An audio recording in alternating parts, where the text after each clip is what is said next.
ನಮಸ್ತೆ ಸ್ನೇಹಿತರೆ. ಇದು ನಂದಿಗಿರಿ ಪಕ್ಕದಲ್ಲಿರುವಂತಹ ಚಂದ್ರಗಿರಿ ಬೆಟ್ಟ. ಇದರಲ್ಲಿ ನೋಡಿ ನಿಮಗೆ ಎಷ್ಟು ಪ್ರಕೃತಿ ಎಷ್ಟು ವಿಶಿಷ್ಟ ಅನ್ನೋದು ಗೊತ್ತಾಗುತ್ತೆ. ಇದನ್ನು ನೋಡ್ತಾ ಇದ್ದರೆ ಮಳೆ ಬಿದ್ದು ಸುಮಾರು 15 ದಿವಸ ಆಗಿದೆ ಇಲ್ಲಿ. ಆ ಮಳೆ ನೀರು ಇಲ್ಲಿ ನೋಡಿ, ಈ ಇದರ ಮಣ್ಣೊಳಗಡೆ ಮತ್ತು ಬೆಟ್ಟಗಳಲ್ಲಿ ಹಿಡಿದಿಟ್ಕೊಂಡಿರೋವಂಥ ನೀರು ಇನ್ನೂ ಹರಿತಾ ಇದೆ ನೋಡಿ.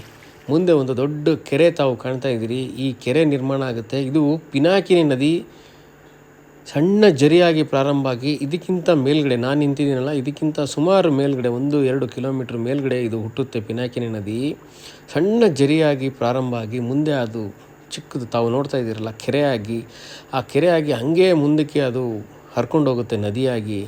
ಈ ಇಷ್ಟೊಂದೆಲ್ಲ ಕೊಡ್ತಾ ಇರೋವಂಥ ಈ ಒಂದು ಜೀವ ಜಲ ಕೊಡ್ತಾ ಇರೋವಂಥ ಈ ಒಂದು ಬೆಟ್ಟಗಳ ನಾಶ ಏನಾರು ಆದರೆ ಮುಂದೆ ಇಡೀ ಒಂದು ನದಿನೇ ನಾಶ ಆಗಿಬಿಡುತ್ತೆ.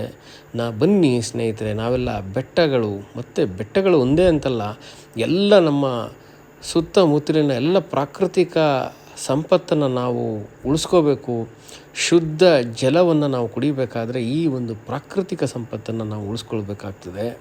ಇದನ್ನು ಉಳಿಸ್ಕೊಂಡ್ರೆ ಮುಂದಿನ ಒಂದು ಪೀಳಿಗೆಗೆ ನಾವು ಏನು ಆಸ್ತಿ ಮಾಡಬೇಕಾಗಿಲ್ಲ. ಈ ಥರ ಶುದ್ಧ ಜಲದ ಮೂಲಗಳನ್ನು ಉಳಿಸಿದ್ರೆ ಸಾಕು. ಅವರೇ ವ್ಯವಸಾಯ ಏನು ಬೇಕೋ ಅದನ್ನು ಮಾಡಿಕೊಂಡು ಅವರು ನೆಮ್ಮದಿಯ ನಾಳೆಗಳನ್ನು ಕಳೀಬೋದು ಮತ್ತು ನಾವು ಚೆನ್ನಾಗಿರ್ಬೋದು. ಬನ್ನಿ ಪ್ರಕೃತಿಗಳನ್ನು ಉಳಿಸೋಣ.